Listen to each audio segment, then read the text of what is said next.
The house on Alder Lane had been empty for nearly 3 months before anyone noticed the smell. It came from somewhere beneath the floorboards, faint at first, like damp wood and mildew after rain. But by early spring it had turned rancid, seeping through the old vents and curling up the staircase where sunlight no longer reached. Neighbors whispered it might be a dead animal or the pipes gone bad again. But the truth was something else entirely, something that had been buried in silence and secrets, waiting to be exposed. That morning, Detective Claire Weston parked outside the two-story colonial home. The windows were closed tight, curtains drawn. She'd been called in after a welfare check gone wrong, a missing person report that had turned into something far more disturbing. The call had come from a woman named Linda Garrison, who said her brother, Thomas, hadn't been seen for weeks. His car was still in the driveway, his phone silent. And then there was that smell. The front door creaked and opened under Claire's gloved hand. Inside, dust hung in the air like forgotten memories. The living room was frozen in time, an unfinished cup of coffee on the table, a newspaper dated February 14th, Valentine's Day. She paused, feeling the weight of the quiet. There's a particular kind of silence that clings to a home where something terrible has happened. It's not just the absence of sound, it's the echo of a secret, trying not to be heard. She moved slowly toward the basement door. The smell grew stronger, and that's when she noticed the faint marks on the floor near the corner of the rug, drag lines. Someone had moved something heavy recently. The hinges moaned as she pulled open the door. A rush of cold air met her face, thick and sour. Her flashlight cut through the darkness, revealing the narrow staircase descending into shadow. At the bottom, something glinted. A metal latch, a lock, bolted from the outside. Claire steadied her breath, drew her weapon, and began to descend. Before we go deeper into this chilling story, imagine this. You're the one standing at the top of those stairs, the air thick with rot, the house too quiet, and every step pulling you closer to a truth no one should ever have to see. Tell me, would you have gone down there? Let me know in the comments below, and if you can handle what comes next, stay, because this is where the truth begins to unravel. Her flashlight beam touched the concrete floor, revealing a faint smear of red that had long since turned brown. The basement was cluttered, boxes, old furniture, paint cans, and then she saw it, a large wooden cabinet pushed up against the far wall. The smell was coming from behind it. She radioed for backup, her voice steady but low. Unit 12, I need assistance in the basement. Possible biohazard. Stand by. When the cabinet was finally moved, it revealed a hidden door, small, metal, reinforced from the outside with 3 heavy bolts. A storage chamber of some kind built into the foundation. Claire had seen her share of horror, but something about this felt personal. The bolts were rusted, but the padlock was new. She broke it open, slowly pushing the door inward. Inside was a small concrete room, no more than 8 feet across. The walls were bare, except for deep scratch marks. A folding chair stood in the center, with leather restraints still fastened to the armrests. On the floor beside it, a photograph. It was a family picture. Thomas Garrison, his sister Linda, and an older man, Arthur Garrison, their late father. The same man whose obituary had run 2 months ago, just before Thomas disappeared. Detective Weston stared at the photo, her mind connecting threads she hadn't yet spoken aloud. This wasn't just a crime scene. It was the aftermath of something long buried, a family secret, hidden in plain sight. According to early records, the Garrisons had been a respected family in the small town of Pinefield, Connecticut. Arthur Garrison owned a construction firm that had built half the houses in the county. When he passed away that winter, his death was ruled natural causes, heart failure. But what followed in the weeks after was anything but natural. Neighbors recalled the siblings arguing in the yard late at night. One mentioned hearing the word inheritance. Another claimed Linda had accused her brother of forging documents. No one knew the details, but everyone in Pinefield understood one thing. The Garrisons had money, and where there's money, there are always secrets. Reports suggest that just days after the funeral, Linda had gone to the family attorney to contest the will. Arthur's estate, worth nearly $4.2 million, had been left entirely to Thomas. She received nothing. But the lawyer, Samuel Pierce, later told police that Arthur had changed the document only weeks before his death, allegedly under pressure. He seemed frightened, Pierce said in a later statement. He told me his family didn't see eye to eye anymore, but I didn't ask questions. I just did what he asked. When police searched the rest of the house, they found something unexpected in Thomas's study. Dihadao, a journal. Inside, pages filled with notes about his father's death, questions about medication, dosages, and strange phone calls Arthur had received. On the last page, a line written in shaky ink. If she finds out what I did, she'll never forgive me. That sentence changed everything. Investigators began to suspect that Thomas might have been involved in manipulating his father's will, or worse, hastening his death. But before they could question him, he vanished. And now, weeks later, Detective Weston was standing in a basement that held what appeared to be the truth, exposed. The forensics team arrived within the hour. Under ultraviolet light, faint handprints appeared on the walls of the hidden chamber. DNA tests later confirmed that they belonged to Thomas Garrison. But there was something else. A second set of prints, smaller, belonging to a woman, Linda. The discovery threw the entire case into chaos. The victim and the suspect were suddenly reversed. Who was the captor? Who was the prisoner? As they processed the scene, an officer found a small USB drive taped under the folding chair. On it, recordings, one after another, time-stamped, spanning the weeks after Arthur's funeral. The first clip was quiet, just the hum of an air vent and a man's voice. Shaky, distant. I didn't mean for any of it to happen, he whispered. But you wouldn't listen, Linda. You never listen. The audio cut off, followed by a scraping noise, metal against concrete. In another file, the same voice said, You wanted the truth? Here it is. Dad didn't die of a heart attack. You gave him the wrong dose. That was the moment Detective Weston realized the nightmare wasn't what it seemed. The following morning, Linda Garrison was brought in for questioning. She looked pale, exhausted, eyes hollow from sleepless nights. You think I killed my father? She asked quietly. You have no idea what he did to us. When confronted about the basement, she shook her head, trembling. I didn't build that room. Thomas did. He said it was for storage. But I know what he kept down there. She paused, glancing toward the recorder on the table. He was obsessed with Dad's will. He thought everyone was lying to him. He said he could hear him at night, our father calling from the basement. The detectives exchanged uneasy looks. It was the kind of statement that split a case in half, madness or method. Either Thomas had built the hidden room as part of a delusion, or someone had used it for something far worse. A search of financial records revealed that just days before Arthur's death, Thomas had withdrawn large sums of money from a joint account, claiming he was settling debts. But no creditors could be found. And when forensics finally confirmed the presence of sedatives in Arthur's system inconsistent with his prescriptions, the narrative changed again. The father's death wasn't natural. It was manipulated. But by who? The deeper investigators dug, the murkier it became. A neighbor's security camera captured Thomas dragging something large through his backyard late one night, just after a thunderstorm. The footage was grainy, but his outline was clear. And then a second figure appeared, a woman's silhouette, standing by the window, watching. That night, Thomas disappeared for good.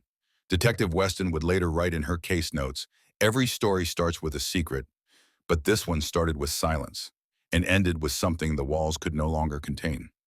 What they found next, however, exposed everything. Detective Weston couldn't sleep the night after the discovery. The images from the basement played behind her eyelids, scratches on the walls, the restraints, the photo of the smiling family. She kept thinking about the two sets of fingerprints. The air between guilt and innocence had grown thin, and somewhere in that blur, the truth waited to be exposed. The next morning, she drove back to the property with a warrant to search the attic. There was something about the house that felt unfinished, as if it still held one more secret. As her team moved through the upper floor, an officer called out from behind a false wall panel. Detective, you need to see this. Behind the panel was a small safe, sealed with a digital lock. It took them nearly an hour to crack it. Inside, documents, photographs, and one thin notebook wrapped in plastic. The handwriting matched Thomas's. The title read simply, Ledger. The pages told a story of resentment, fear, and quiet manipulation. Thomas had documented every perceived slight from his sister, every conversation about their father's estate. But halfway through the notebook, the entries turned frantic. Dad knows he's changed the will again. She's talking to the lawyer. I can't let her take what's mine. Then one line circled over and over in red ink. The basement is the only place they can't hear me. What that meant was unclear, until the last page where a hand-drawn diagram showed a ventilation shaft leading from the basement chamber to the main house. It wasn't just a storage room, it was a recording space. Thomas had wired microphones through the vents. He'd been listening to his father, to his sister, and eventually to voices that weren't there.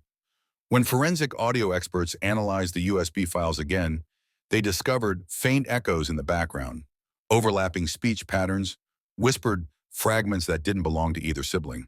It wasn't supernatural, it was surveillance. Thomas had been recording every room in the house for months. But why? Weeks before his father's death, financial transfers showed Arthur had been secretly moving company assets into a private account, one Linda had access to. If Thomas had discovered that, it could explain everything. The fear, the anger, the obsession. But the timeline still didn't make sense. Arthur died on February 12th. Thomas vanished 2 weeks later. The will was changed again after both were gone. Someone else had been involved. Detective Weston met with the family's attorney, Samuel Pierce, again. This time, she pressed harder. You said Arthur was nervous before he died. Did he mention who he was afraid of? The lawyer hesitated. He said someone had been calling him, threatening to reveal something about the business. He thought it was a former employee, but I'm not sure. Did he ever name them? He looked down. He said the voice sounded familiar. For days, Weston pored over old records, trying to trace the missing money. The trail led her to an abandoned property just outside town, one Arthur had purchased quietly 3 years prior. When they broke the lock and entered, they found blueprints for the Alder Lane house. But these weren't just architectural plans. They included modifications, hidden doors, false panels, and yes, the underground room. It hadn't been built by Thomas. It had been part of the original construction, meaning Arthur had designed the basement himself. Suddenly, everything inverted. The patriarch, who'd appeared to be the victim, had built a space for confinement, or secrecy, long before his death. And the reason it seemed was connected to his company. Beneath one floorboard in the study of that second property, investigators uncovered a small envelope. Inside were photographs, construction workers, a young woman, and Arthur himself, standing near a half-built foundation. On the back of one picture, a date, October 2009, and 2 words, do not tell her. The her was Linda. When police cross-referenced the names on Arthur's employee list, they found that the woman in the photo, Rebecca Marsh, had filed a lawsuit against him a decade earlier, claiming workplace misconduct and coercion. The case was quietly settled, and her name disappeared from public record. But 1 year after the settlement, Rebecca vanished. Her last known address? A small house on Alder Lane, before the Garrisons bought it. The basement had existed long before the Garrisons moved in. Detective Weston now faced a chilling possibility. The house itself was a burial ground for secrets, spanning decades, and the Garrison family had simply inherited the ghosts. Lab results from beneath the concrete floor of the hidden chamber confirmed human remains. Female, estimated mid-30s, consistent with Rebecca Marsh's timeline. It wasn't Thomas or Arthur who built that room to hide a body. It was Arthur, years before. But when Thomas discovered the truth, he didn't go to the police. He tried to handle it himself through recovered text messages and drafts on his computer. Weston pieced together Thomas's state of mind. He believed his father had killed Rebecca and buried her in the house. He'd planned to expose him after the funeral, convinced Linda had helped cover it up by destroying documents from the company archives. But instead of confronting her, he trapped her, questioned her in that basement room, demanding confessions she didn't have. The recordings weren't about guilt, they were about proof.